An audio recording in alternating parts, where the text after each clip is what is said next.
మనం స్ట్రాంగ్గా ఉంటే మన దగ్గరికి వాళ్ళు వస్తారు అనే పద్ధతిలో ట్రంప్ పోతున్నాడు. దానివల్ల కొన్ని హార్డ్ డిసిషన్స్, ఇప్పుడు ఇమ్మిగ్రేషన్ ఉంది, ఇమ్మిగ్రేషన్ పాయింట్ ఆఫ్ వ్యూలో ఇది H1B అయినా ఈ F1 వీసాలో స్టూడెంట్స్ అయినా కొన్ని హార్డ్ డిసిషన్స్, హార్ష్ యాక్షన్స్ వల్ల కొంతవరకు ఎఫెక్ట్ అవుతుంది. బై బర్త్ అది కూడా లేదని చెప్పారు కదా. మళ్ళీ అది ఆఫ్ కోర్స్ ఇప్పుడు మన సుప్రీంకోర్టులో వేరియస్ కోర్టులలో ఉన్నది అది.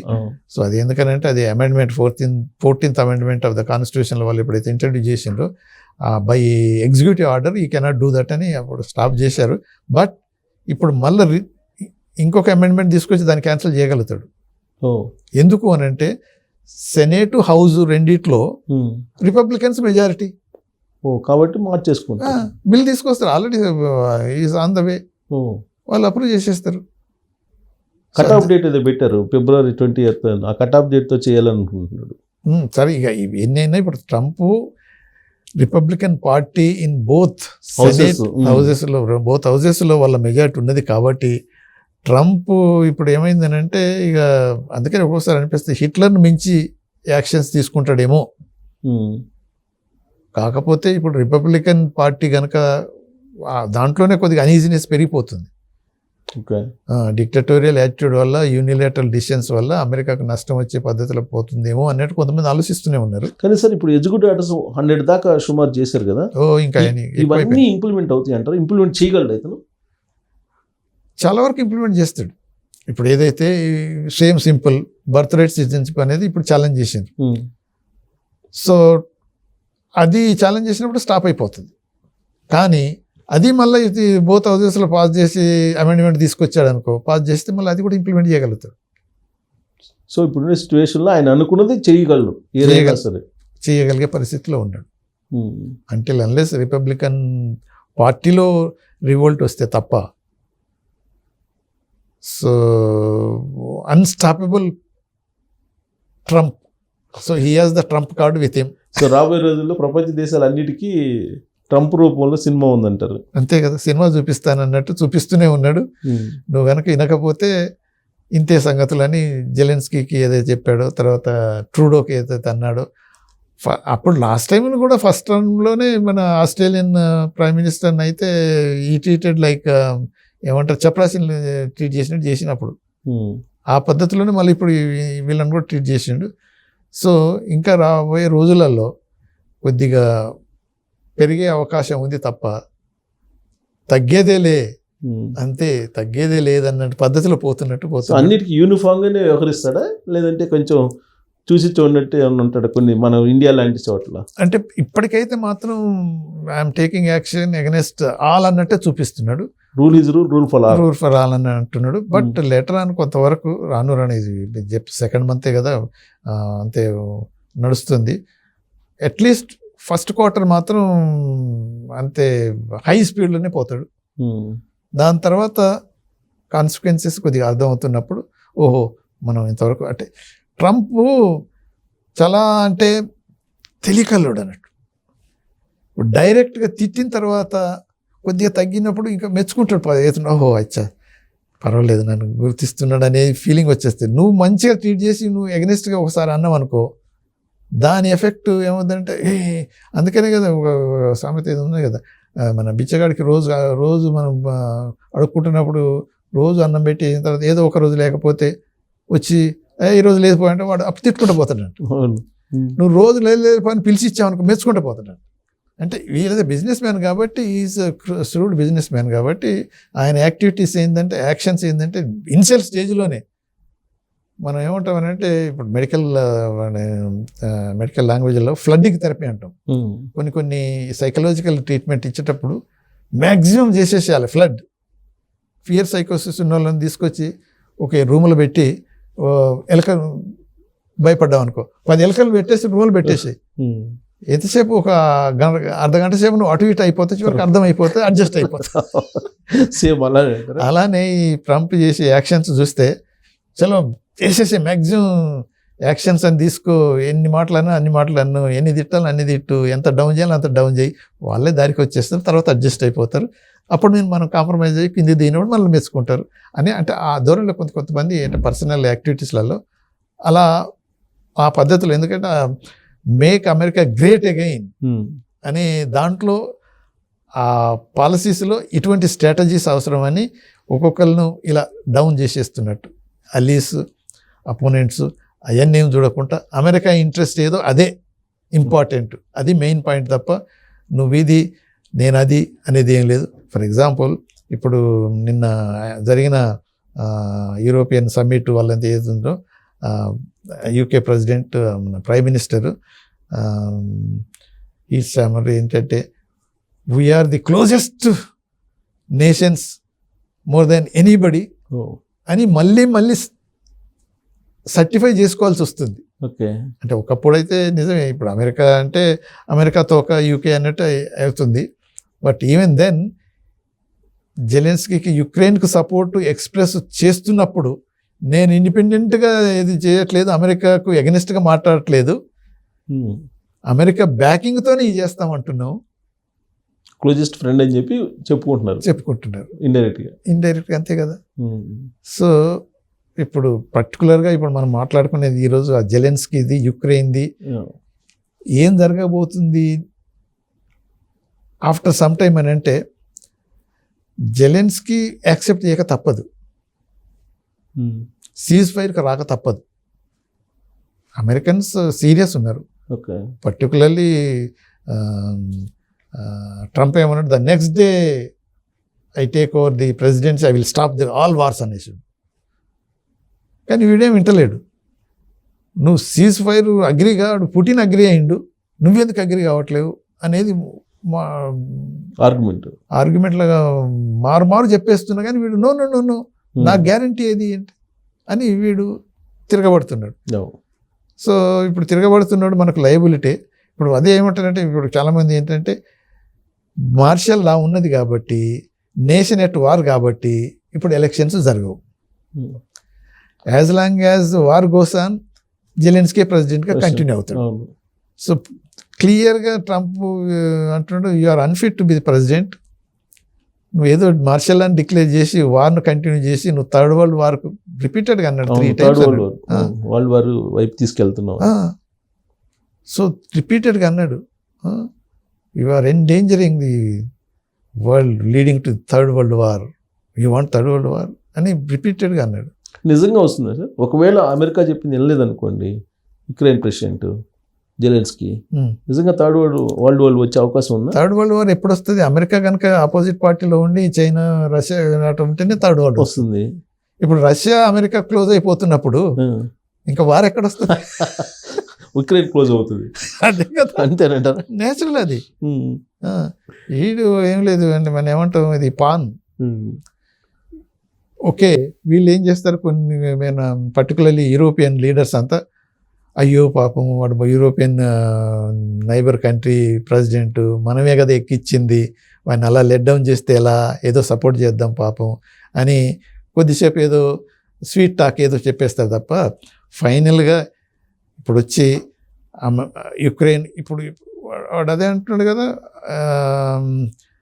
జెలెన్స్కీ ఏదో అమెరికాలో నేను డిస్కస్ చేస్తుంటే కూడా అక్కడ పుటిన్ డ్రోన్స్ వేసేసి మిసైల్స్ వేసేస్తున్నాడు, ఇవన్నీ చేస్తున్నాడు, కనీసం ఇప్పుడైనా ఆపుకోవాలి కదా అది అని ఏదో ప్రెస్ మీటింగ్లో ఏదో అనేస్తున్నాడు. అంటే ఇప్పుడు పుటిన్ అదే ఈ ఫియస్కో అయిన తర్వాత పుటిన్ ఈజ్ లాఫింగ్ అంట. అవునా? అంతే కదా, నేచురల్ అది. ఈడేం పిచ్చోడు, అది Trump president of America, go for the ceasefire and let the peace prevail అంటే, లేదు నేను కంటిన్యూ అవుతాను ప్రెసిడెంట్గా, నేను అసలు పుటిన్తో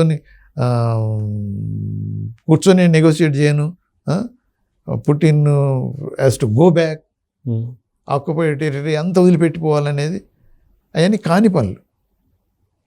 సో ఇటువంటి పరిస్థితుల్లో చూస్తే ఇప్పుడు ఇది ఇవన్నీ ఏదైతే జెలెన్స్కీ ఇప్పుడు లేటెస్ట్ న్యూస్ అంతా జర్నలిస్ట్ అంతా కమెంట్ చేసింది అంటే ఈ has to go back, there is no alternative. ఇంకొక వర్షన్ సార్, రష్యా వార్లో బాగా నష్టపోయింది అని అంటారు, నిజమేనా సార్? రష్యా బాగా నష్టపోయింది అని అంటే నష్టమైతే ఇప్పుడు వార్ అన్నప్పుడు డెఫినెట్గా loss for a country. Even winning country అయినా కూడా సో మచ్ డిస్ట్రాక్షన్ అవుతాయి. ఫైనల్ విన్నింగ్ డిఫరెంట్ కానీ, so there will be loss of life, loss of property, loss of so much infrastructure, ఇదంతా లాస్ అయిపోతుంది. సో బోల్డ్ అంతమంది Russian soldiers died, there is no doubt. కాకపోతే ఏంటంటే ఈ వెస్టర్న్ శాంక్షన్స్ వల్ల రష్యా కొలాప్స్ అవుతుంది అనేది ఏదైతే పద్ధతిలో వీళ్ళు పోయినరో వెస్టర్న్ పవర్స్, అండ్ పర్టికులర్లీ మన జెలెన్స్కీ అండ్ కో, అయిపోయింది రష్యా పని, ఏదో కొలాప్స్ అయిపోతుంది ఏదైతే అనుకున్నారో, అలా ఏం కాలేదు. రష్యన్ ఎకానమీ రూబుల్ కనుక మనం చూస్తే ఆ ఫస్ట్ వార్ టైంలో డౌన్ అయిపోయింది. It has become so strong. తర్వాత ఎకానమీ కూడా వార్ ఎకానమీ. ఇప్పుడు అమెరికన్ వీళ్ళు యూరోపియన్స్ క్లెయిమ్ చేసేది ఏంటంటే oil, Russian oil China India import చేసుకొని they gave life to Russian economy అని ఏదో అన్నారు. సో న్యాచురల్గా అంతే, ఇప్పుడు మన ఇంట్రెస్ట్ కూడా ఉంటుంది కదా. అవును, అది దాని మీద కూడా ట్రంప్ ఆంక్షలు పెట్టి రానివ్వలేదని అన్నారు లేటెస్ట్గా. ఇప్పుడు మనకు అవసరం లేదు, మనమే తగ్గించాం. ఇప్పుడు ట్రంప్ రాకముందే తగ్గించాం మనం. సో ట్రంప్ రష్యా నుంచి మనకు అవసరం లేదు అని తీసుకుంటున్నాం, అవసరం లేదని కాదు, కానీ అప్పుడున్నంత క్వాంటిటీ ఏదైతుందో ఇప్పుడు తగ్గించాం. ఆయిల్ ప్రైస్ ఇట్లా సోరింగ్ కదా, ఇప్పుడు అంత పడిపోతుంది. మనకు ఏంటంటే రష్యా నుంచి వచ్చే ఆయిల్ వల్ల ఎంత అంటే డిఫరెన్స్ ఆఫ్ పేమెంట్లలో 25% 40% దాకా ఒక్కోసారి వచ్చింది. అంత డిఫరెన్స్ ఉన్నప్పుడు మనం అక్కడ తీసుకొని, ఫనీ థింగ్ ఏంటంటే రష్యన్ క్రూడ్ ఆయిల్ తీసుకొని వచ్చి మనం ఇక్కడ రిఫైన్ చేసి యూరోప్కు అమెరికాకు మనం ఎగుమతి చేసాం. Before Trump. అదే అందుకే ట్రంప్ మొన్న చాలా తెలియగల చాలా డబ్బు ఉంది ఇండియా దగ్గర అన్నాడు. అంటే చెప్తున్నాం కదా, న్యాచురల్. ఇప్పుడు ఏం చేస్తున్నాడంటే ట్రంప్ ఏమంటే మా దగ్గర నుంచే తీసుకోండి క్రూడ్ ఆయిల్, మీరు రిఫైన్ చేయండి, మళ్ళీ మాకే ఎక్స్పోర్ట్ చేయండి. What is there, why don't you do that, అక్కడ ఎందుకు తీసుకుంటారని ఆ నెగోషియేషన్స్లో ట్రంప్ మొదలుపెట్టి, అది కూడా కరెక్టే. కాకపోతే ఏంటంటే లాజిస్టికల్లీ అక్కడ నుంచి మనం ఇక్కడ తీసుకొస్తే రేటు డిఫరెన్స్ వస్తుంది. మరి అది వాళ్ళు బేర్ చేశారనుకో మనకు బెనిఫిట్ ఏముంటుంది? అదేం రాదు. ఇంటర్నేషనల్ ప్రైస్ ప్రకారం ఇక్కడ తీసుకొని పో, నువ్వు పెట్టుకో, నువ్వు ట్రాన్స్పోర్ట్ కాస్ట్ అని అంటే మనకు లాస్ కదా. సో అయినా కానీ ఒక్కోసారి కొన్నిసార్లు తీసుకోక తప్పదు కొంతవరకు క్వాంటిటీ, ఎందుకంటే బ్యాలెన్స్ ఆఫ్ పేమెంట్స్ విషయాలకు వస్తే సర్ప్లస్ ట్రేడ్ ఉన్నది కాబట్టి టు లెజిటీ అంటే ఈక్వలైజ్ బ్యాలెన్స్ చేయడానికి కొన్నిసార్లు తీసుకుంటే కొంతవరకు పర్సెంటేజ్. సో మిగతా పాయింట్ ఆఫ్ వ్యూలో చూస్తే ఇప్పుడు అదే కదా మేజర్గా ఇండియా మీద కాన్సన్ట్రేట్ చేసింది ట్రంప్. రెండు డిఫెన్స్ సెక్టర్లో మ్యాక్సిమం ఆర్మమెంట్స్ను ఇండియాకు అమ్మాలి. తర్వాత ఆయిల్ అండ్ గ్యాస్, ఈ రెండు ఇంపార్టెంట్ వానికి. సో దీంట్లో ఆల్రెడీ ఫస్ట్ టాక్లోనే చెప్పేసి F-35 తీసేసుకో, మేము ఇచ్చేస్తున్నాం, లేటెస్ట్ టెక్నాలజీని, క్లోజెస్ట్ ఫ్రెండ్స్ కూడా ఇవ్వలేదు, మీకు ఇస్తున్నాం. నువ్వేం పుణ్యానికి ఇవ్వట్లేవు, అమ్ముకోవటం ఇంపార్టెంట్. తర్వాత డిపెండెన్సీ కూడా. అమెరికన్స్ను మనం ఎప్పుడు నమ్మటానికి వీల్లేదు. 71లో ఇండో బంగ్లా మన పాకిస్తాన్ వారు వచ్చి బంగ్లాదేశ్ అవతరణ జరిగినప్పుడు 7th ఫ్లీట్ను పంపించారు, బే ఆఫ్ బెంగాల్ దగ్గరికి వచ్చింది. అంటే మనల్ని భయపెట్టించింది, నో డోంట్ టేక్ దట్ అంటే ఏంటంటే deadly action to create Bangladesh and you are severing dividing the Pakistan, don't do that. అప్పుడు వార్నింగ్లు ఇచ్చారు. అయినా కానీ ఇందిరాగాంధీ అఫ్ కోర్స్ అప్పుడు అనేది కదా, she is the only one man in the cabinet, entire క్యాబినెట్లో అసలు అంతా పురుషుడే లేరు, ఆవిడే పురుషుడు, మహాపురుషుడు అయిపోయింది. షీ డిడ్ ఇట్. అప్పుడు మనకు రష్యా అవుట్ రైట్గా సపోర్ట్ చేసింది. They sent their warships. అంటే తర్వాత పాకిస్తాన్కి వార్ వచ్చినప్పుడు కూడా మనకు క్రిటికల్ స్పేర్ పార్ట్స్ సప్లై కూడా వాళ్ళు ఇవ్వలేదు. వాళ్ళు ఇవ్వకపోతే, అమెరికా ఇవ్వకపోతే మన ఇజ్రాయెల్ ఇచ్చింది. అంటే అటువంటిప్పుడు ఏమవుతుందంటే అమెరికా కొద్ది అన్డిపెండబుల్ అన్రిలయబుల్ పార్ట్నర్ ఏమో అన్నట్టు చాలామందికి అలా వచ్చేస్తుంది. ఇప్పుడు సింపుల్ కదా, ఇప్పుడు కూడా అదే వాళ్ళు ఫీల్ అవుతున్నాడు కదా. ఇంత సపోర్ట్ చేసి పైకి ఎక్కించింది అమెరికన్సే ప్లస్ యూరోపియన్స్ అనుకో. ఇప్పుడు ట్రంప్ ఉన్నాడా, లేకపోతే బైడెన్ ఉన్నాడా, లేకపోతే ఒబామా ఉన్నాడా, ఇంకెవరు ఉన్నారా, XYZ is immaterial. But as a country America and then European union including all countries, they provoked him, not only support, provoked Zelensky. వీడు కమెడియన్ కాబట్టి పిచ్చోడు ఇంత ఎక్కువ ఎగిరిండు.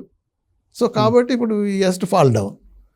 సో ఇటువంటి క్రిటికల్ టైంలో ఇప్పుడు బైడెనే కనుక గెలిచి బైడెన్ అంటే ఇప్పుడు మన డెమోక్రాట్స్ కనుక వచ్చి కమలా హారిస్ కనుక మళ్ళీ ప్రెసిడెంట్ అయినట్టయితే ఇంత సివియర్ యాక్షన్స్ ఉండకపోవు ఇన్ ఎనీవే. ఎందుకంటే ఇది ప్రొలాంగ్ అవుతున్నది, it is not to be done అనేది అమెరికన్స్ ఫీల్ అవుతూనే ఉన్నారు సిన్స్ లాస్ట్ 1 year. తెలుస్తూనే ఉంది వాళ్ళు ఇచ్చే స్టేట్మెంట్ల వల్ల, ఈవెన్ బైడెన్ అడ్మినిస్ట్రేషన్స్ అయినా అఫీషియల్స్ అయినా this is going to long. తర్వాత దిస్ ఫెలో ఈజ్ యాక్టింగ్ ఫన్నీలీ. ఏది జెలెన్స్కీది, నేను మాట్లాడను, నేను పుటిన్తోనే నెగోషియేట్ చేయను, నేను నాటో మెంబర్షిప్ తీసుకున్న తర్వాతనే ఎవరితోనైనా మాట్లాడతాను అంటే ఈ హెస్ గాన్ టూ ఫార్. అటువంటి ధోరణిలో ఉన్నాడు కాబట్టి ఈజ్ ఎ లయబిలిటీ అనేది వాళ్ళకి ఆ ఫీలింగ్ వచ్చేసింది. But normally they won't let down like this. ఇప్పుడు ఏం లేదు, నువ్వు కాలు పట్టుకోలేకపోతే నువ్వు అవుట్ అన్నట్టే డిక్టేట్ చేసినట్టు. ఆల్రెడీ అంతే కదా, దీనికి ఒప్పుకుంటేనే మీరు మళ్ళీ తిరిగి రమ్మని చెప్పినట్టున్నారు కదా. సింపుల్. సో ఫైనల్ గా బెండ్ అవుతాడు. You go back when you are ready to prostate, వచ్చేసి ఇక్కడ చేయి, సంతకం చేసి అంతే అనే పద్ధతిలోనే మాట్లాడినట్టు కనిపిస్తుంది. ఫైనల్ గా అదే జరిగిద్ది అంటారు. అంతే జరుగుతుంది. అంతే. ఇంకోటేంటి సార్, నరేంద్ర మోడీ గారు వెళ్ళినప్పుడు రష్యాకి మీరు ఏదో దగ్గర అవుతున్నట్టున్నారు, దగ్గర అనే ఒక ఎక్స్ప్రెషన్ ఏదో చేశారని అని అంటారు. లేదు, ఇప్పుడు అమెరికన్స్ ఎప్పటి నుంచి అయినా అంటూనే ఉంటారు కదా. మనకు ఇప్పుడు మనది తటస్థం అంటే అలైన్ మూమెంట్ మనం ఎప్పుడైతే ఎడ్ చేసామో తో అప్పటి నుంచి కూడా వీఆర్ బ్యాలెన్సింగ్. సో కాకపోతే ఏమవుతుందంటే ఒకప్పుడు రష్యాకు ఉన్నంత క్లోజ్నెస్ అమెరికాకు లేవు మనం. ఇప్పుడు కొంతవరకు చేంజ్ అయిపోయి ఈక్వల్ డిస్టెన్స్ మెయింటైన్ చేద్దామనే పద్ధతులు వచ్చినాము. అయినా కానీ పర్టికులర్లీ డిఫెన్స్ పాయింట్ ఆఫ్ వ్యూలో రష్యన్ ఎక్విప్మెంట్ కదా మనం చాలా కాలం తీసుకున్నది. తర్వాత ఈ ఆయిల్ ఏదైతే మనం సప్లై తీసుకుంటున్నామో మనకు కావాల్సిన అవసరం అది, వాళ్ళ దగ్గర సర్ప్లస్ ఉన్నప్పుడు వై నాట్ వి అనేది. వీళ్ళు అనేది ఏంటంటే అమెరికా మీద ఉన్న ఏది డిపెండెన్స్ అంటే dependence on different items country ఏదైతే ఉంటుందో రష్యా వైపు మొగ్గు చూపుతున్న వాళ్ళు ఎక్కువ, అమెరికా వైపు చూపట్లేరు అనేది వాళ్ళకి అదే ఫీలింగ్ ఉన్నది.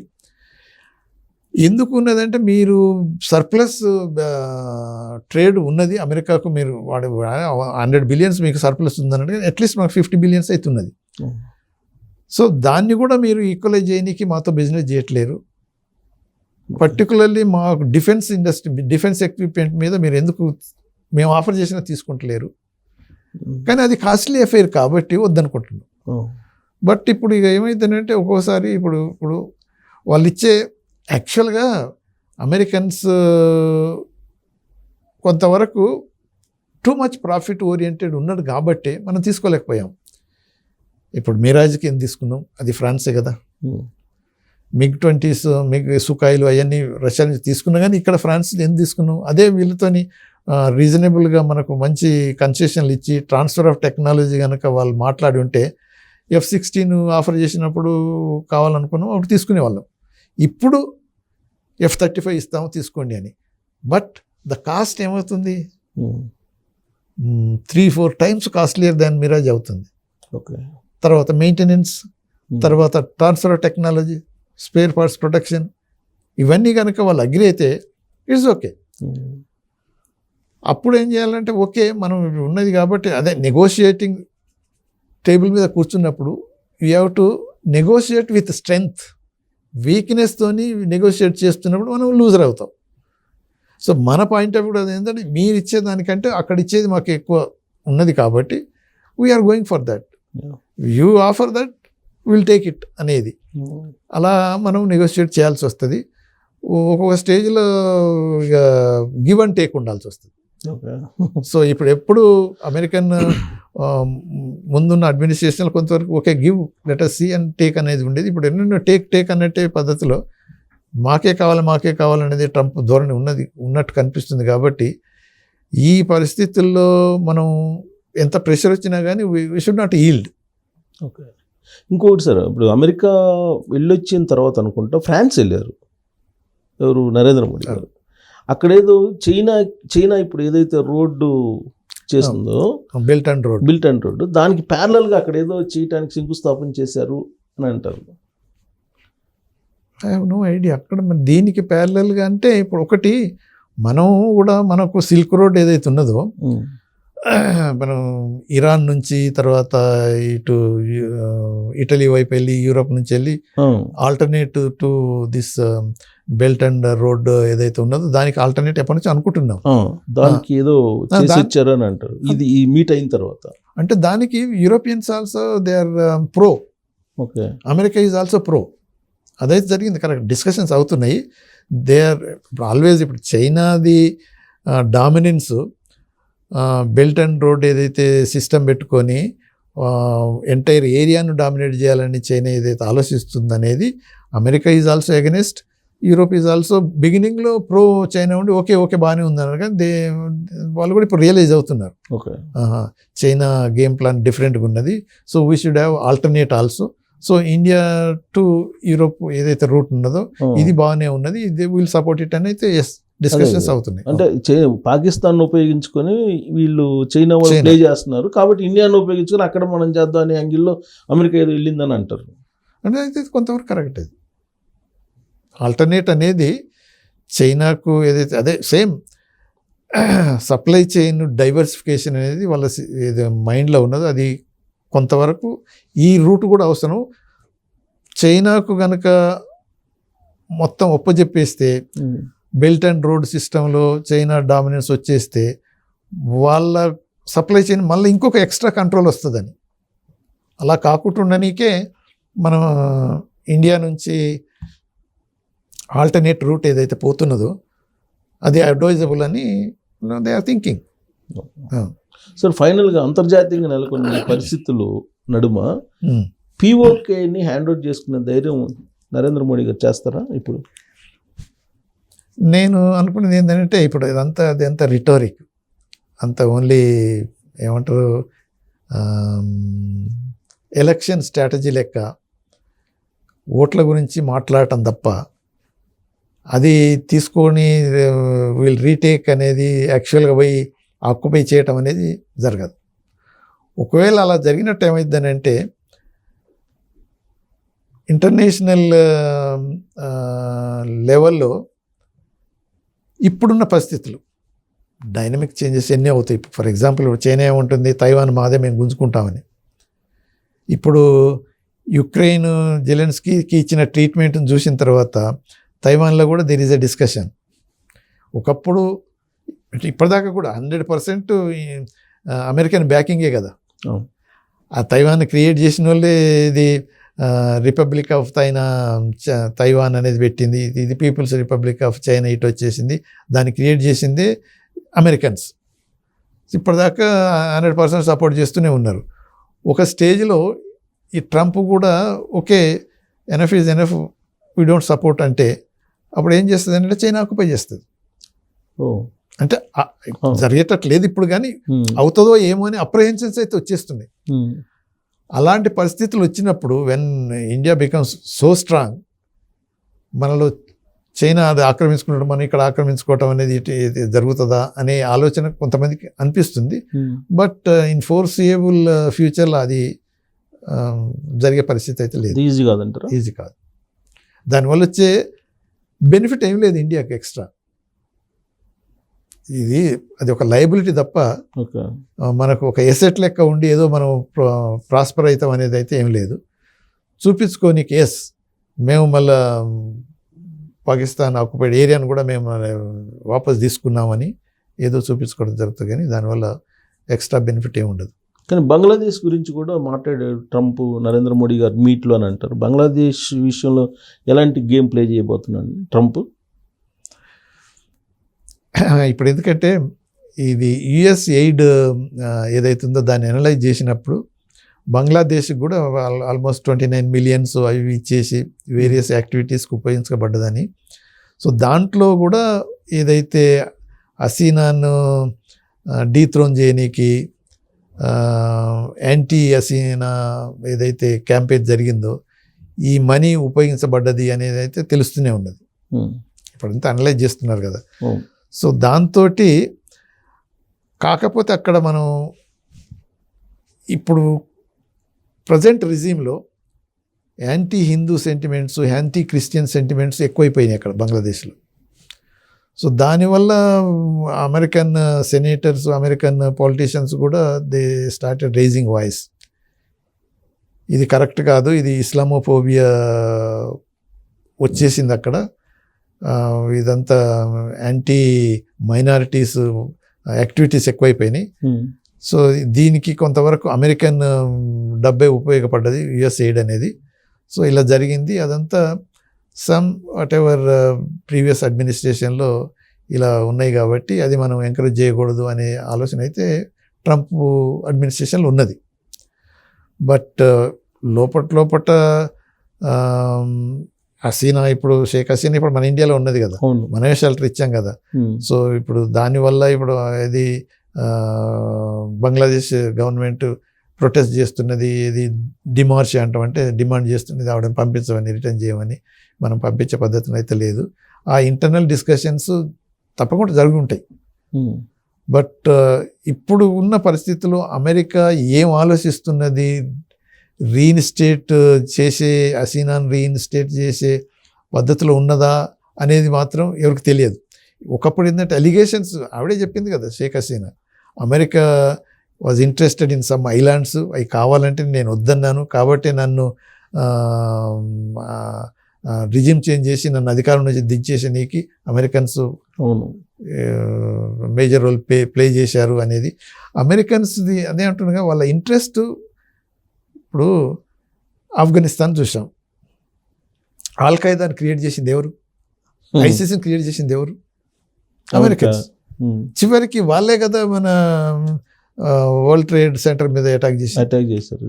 సో ఇవన్నీ వాళ్ళకు షార్ట్ సైటెడ్నెస్ కొంతవరకు అలా జరుగుతున్నాయి. కాబట్టి ఇప్పుడు అదే షేక్ హసీనా ఏదైతే అన్నదో అక్విజేషన్స్, బేస్లెస్ అక్విజేషన్ అనుకున్నారు, కానీ కొంతవరకు నిజమే ఉండొచ్చు. ఎందుకంటే దే వాంటెడ్ సర్టెన్ ఐలాండ్స్. వాళ్ళు ఎందుకని అంటే ఎక్కడ పోయినా వాళ్ళకి కావాలన్నది చూసింది, కన్నుబడ్డది నాకు కావాలన్నట్టు వాళ్ళు అయి ఉంటుంది. అప్పుడు ప్రోగా ఉండకపోవచ్చు షేక్ హసీనా. దాని తర్వాత స్లోగా what ever it is differences వచ్చినప్పుడు దెన్ ఫండింగ్ జరుగుతున్నట్టు రెజిమ్ చేంజ్ అనేది వాళ్ళకు ఆ బుర్రలో ఉంటుంది వాళ్ళకు. కానీ హసీనాని హ్యాండ్ ఓవర్ చేయమని చెప్పి ఏదో వాళ్ళిద్దరి మధ్య చర్చ జరిగింది అనేది ఒకటి, ఈయన రిజెక్ట్ చేశారు. దాని కారణంగానే పాకిస్తాన్కి రీసెంట్గా భారీగా ఫండింగ్ ఇచ్చాడు అనేది ఒకటి వినిపిస్తుంది సార్. అది ఎంతవరకు మనం, నాకు ఆ డీటెయిల్స్ అని తెలియదు ఇప్పుడు. ఎందుకంటే ఇప్పుడు భారీగా అనేది ఫండింగ్ అంటే ఎప్పటి నుంచో ఇస్తూనే ఉన్నారు పాకిస్తాన్కి, ఎప్పటి నుంచో ఇస్తున్నారు. యాక్చువల్గా తగ్గించారు ఆ మధ్య, మళ్ళీ తర్వాత ఈ క్రైసిస్లో వాళ్ళు పోయినరని, మళ్ళీ తర్వాత ఈ మిలిటరీ లీడర్స్ వాళ్ళు పోయి మళ్ళీ అమెరికన్ క్లోజ్ అయ్యాయి కాబట్టి అవుట్ ఆఫ్ నాటో క్లోజ్గా ఉన్నది పాకిస్తానే కదా అన్నట్టు ఒకప్పుడు ఉండే. ఆల్మోస్ట్ నాటో మెంబర్ లెక్కనే మమ్మల్ని ట్రీట్ చేస్తున్నారని వీళ్ళు ఫీల్ అయినరు. ఈ ఆఫ్ఘనిస్తాన్లో చిక్కుపోయినారు కాబట్టి పాకిస్తాన్ మనకు అవసరం కదా అన్నట్టు వాళ్ళు ఏమంటారు స్పెషల్ ట్రీట్మెంట్ ఇవ్వటం పాకిస్తాన్కి అవన్నీ జరిగినాయి. బట్ లేటర్ అని వచ్చేసి మళ్ళీ అదే ఇదే ట్రంపే అన్నాడుగా ఒకటి రెండు సార్లు, we're providing arms, ammunition, dollars, but they are killing our soldiers. So ఇవన్నీ జరుగుతున్నాయి కాబట్టి అదే వాళ్ళది పెక్యులర్ మెంటాలిటీ, స్ట్రాటజీ అమెరికన్. కానీ గతంలో ఎప్పుడు లేదుగా, ట్రంప్ వచ్చిన తర్వాత ఎయిడ్ అనేది అసలు ఆపేసి అన్ని దేశాలకు పాకిస్తాన్కే ఇవ్వడం వెనుక ఇండియాని కొంచెం కార్నర్ చేస్తున్నారు అనేది ఒకటి. అంటే ఇప్పుడు న్యాచురల్గా ఇప్పుడు అదే ఫస్ట్ ఇంట్రెస్ట్ అమెరికా ఇంట్రెస్టే. సో దాంతో ఎనీ రైజింగ్ పవర్ను టు కంటైన్ ఆర్ కంట్రోల్ వాళ్ళు అన్ని పద్ధతులు ఉపయోగిస్తారు. ఇప్పుడు ఇండియాను 100% ఏది బెస్ట్ ఫ్రెండ్గా ట్రీట్ చేసి అవుట్ ఆఫ్ ద వే పోయి హెల్ప్ చేసేది అయితే జరగదు. వాళ్ళకి ఎంతవరకు అవసరం అనిపిస్తుందో అంతవరకు యూజ్ చేసుకుంటారు. సో దాంతో ఇప్పుడు పూర్తిగా పాకిస్తాన్ డౌన్ అయిపోయింది అనుకోండి, అమెరికన్ మాట ఇండియా వినదేమని వాళ్ళ మనసులో వచ్చేస్తుంది. పక్కన బల్లెం ఉంది కాబట్టి ఓహో మా అవసరం వాళ్ళకు ఉంటుంది, మళ్ళీ అడుగుతుంటారు అది అనేది దాన్ని అలా పెట్టేసి ఉంటారు. ఒక్కొక్కప్పుడు ఏమవుతుందంటే అది కూడా ఒక్కొక్క స్టేజ్లో అవుట్ ఆఫ్ కంట్రోల్ పోయింది, ఇది పాకిస్తాన్ కూడా.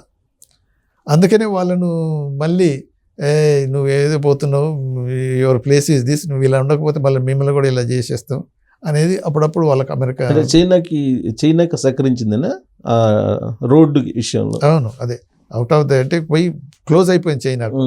అమెరికా కంటే చైనాకు క్లోజ్ అయిపోయి అమెరికాను సెకండ్ హ్యాండ్గా పెట్టుకుని నువ్వు ఫస్ట్ హ్యాండ్ అది అన్నట్టు పోయిన పద్ధతులు ఉన్నప్పుడు మళ్ళీ వాళ్ళు టైటన్ చేస్తుంటారు.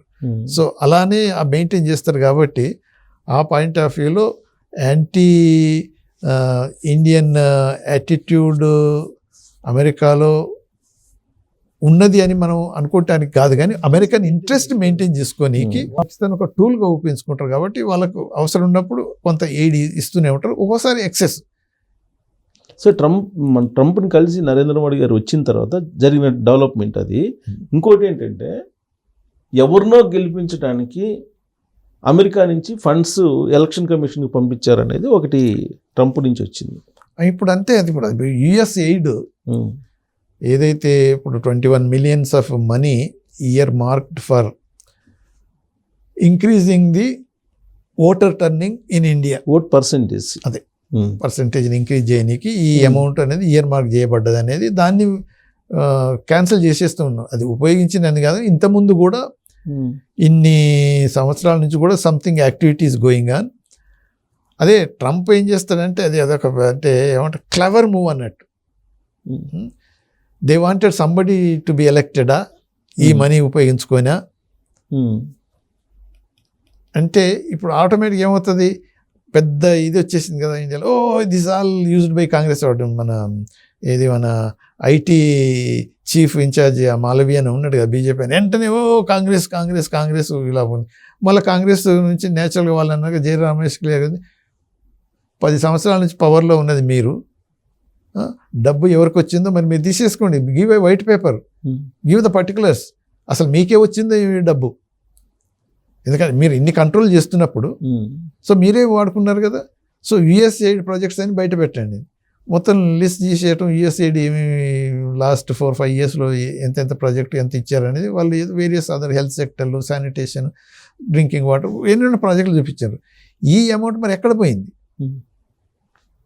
సో అదొక జలక్ లెక్క అది ఇచ్చేసి అసలు కొంతవరకు ఏమో డిఫరెన్సెస్ ఏం జరుగుతుందో చూద్దాం అన్నట్టు. కానీ దానివల్ల బీజేపీ కాంగ్రెస్ని అక్యూజ్ చేయటం, కాంగ్రెస్ బీజేపీని మీరే ఉన్నారు కాబట్టి ఏం చేసిండ్రు, మీరే వాడుకున్నారు. ఎందుకంటే ఒకప్పుడు ఇది ఎలక్షన్ బాండ్స్లలో ఏదో తీసుకొచ్చి అంత major beneficiary ruling party BJP కదా. సో ఈ ఫండ్స్ కూడా మీ చేతుల్లో ఉన్నాయి కాబట్టి మీరే వాడుకొని ఉంటారు, let the white paper come out అని వాళ్ళు అన్నారు. అది ఒక విధమైన అది యాక్చువల్గా వీళ్ళిద్దరు మీట్ అయిన తర్వాత ఆయన లీక్ చేసినటువంటి ఇది ఇష్యూ కదా. అంటే నరేంద్ర మోడీని కార్నర్ చేసే ప్రయత్నం ట్రంప్ది లేకపోతే ఏంటి అసలు? లేదు, ఇప్పుడు ఇద్దరు మీట్ అయిన తర్వాత వచ్చింది కావాల్సుకొని అనేది కాదు. US aid in general world మొత్తంలో ఎంతైతే ఖర్చు పెడుతుందో బిలియన్స్ ఆఫ్ డాలర్స్ వాడడానికి ఏదో 50 billion దాకా ఇది చేసేసిన. సో అది ఓకే, దాని కంటిన్యూషన్లో ఆయన అన్నది ఏంటి, ఎవరినో గెలిపించడానికి దీన్ని ఉపయోగించారు అనేది కదా. ఇప్పుడు అదే అన్నాం కదా, మొన్న ప్రెస్ మీట్లో కూడా అన్నారు కదా, జర్నలిస్ట్ అడిగినప్పుడు జెలెన్స్కీని, you told Zelensky is dictator, on what basis you have come to that conclusion అయినా sir, did I say like that? I don't think so. Okay, next question. అంటే వాడు ఏమంటున్నాడో ఏమనేది దానికి ఆ టైంలో ఆ విజిట్ ఉన్నప్పుడు ఈ యుఎస్ ఎయిడ్ వచ్చింది కాబట్టి అన్ని పర్టికులర్స్ వచ్చేసింది. ఓహో, so they might have use to this money was use to favour somebody to elect to what ever the winning of some other candidate than this అనేది అనేసింది. సో దానివల్ల ఇక్కడ ఇండియాలో ఏదో ఇంత అయిపోయింది. కానీ చివరికి అవన్నీ ఇప్పుడు ఇట్ హాజ్ నాట్, ఆ న్యూస్ అయిపోయింది. దాని డీటెయిల్స్ కనుక వచ్చి ఉంటే అది కాంగ్రెస్ అక్యూజేషన్స్ ఏమవుతుందంటే అసలు మోదీ బీజేపీ గవర్నమెంట్ ఉపయోగిస్తుంది ఈ డబ్బంతా అని. వాళ్ళనేది మీరు ఉపయోగించుకుంటారు. ఎలక్షన్ కమిషన్ పంపించిందంట. అదే మరి. సో ఇవన్నీ ఇక ట్రంప్ ఒక్కొక్క అకేషన్లో ఒక్కొక్క బాంబు లెక్కట వదిలిపెట్టేసి తమాషా చూస్తుంటాను అన్నట్టు. ఎందుకంటే ఇవన్నీ విజిట్స్ అవుతున్నాయి కదా. సో నేచురల్గా ఇమ్మీడియట్గా విజిట్ తర్వాత కొన్ని discussion, I'm fondly remembering my visit, ఏది అక్కడ అహ్మదాబాద్ తీసుకొచ్చి ఆయన చేసినప్పుడు 2-3 సార్లు ఆ విజిట్ తర్వాత కూడా మెన్షన్ చేశాడు ఇండియా విజిట్. సో అవన్నీ ఉంటూనే ఉంటాయి, దేని దానికే. అన్నీ అయినా కానీ మళ్ళీ ఇమ్మీడియట్గా మనకు ఏది తారీఫ్స్ ఇంపోజ్ చేస్తూనే ఉన్నాడు కదా. తర్వాత మళ్ళీ బేడీలు వేయటం, కాళ్ళకు చైన్లు వేయటం, పంపించడం, అదంతా ఘోరంగా నడిపిస్తున్నాడు కదా. సో దేని దానికే.